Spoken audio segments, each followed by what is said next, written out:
ማን ነው ያለው? እንዲህ ነው የሚኖረው፣ እንዲያ ነው የሚደረግ።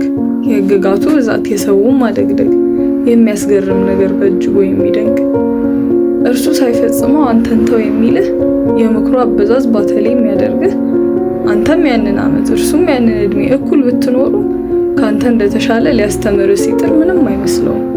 የመረጠው እሳት ኩነኔ ሆኖበት እርሱ እየነደደ ተቃጠል ይልሃል፣ ይልክ ነው ብሎ እንደተወደደ። ኑሮ እንደው እሳት ነው፣ ደረጃው ቢለያይ፣ ላንዱ ፍንጣሪ ላንደኛው ዋአይ፣ ላንዱ ፍም ላንዱ አመድ፣ ላንዱ የተዳፈነ ላንደኛው ረመጥ። ስለዚህ የሰው ከምትሰማ ሰምተ ሳይሆንልህ ተስፋ ከምትቆርጥ በራስ መንገድ ሄደህ የራስህን እሳት ራስህ ምረጥ።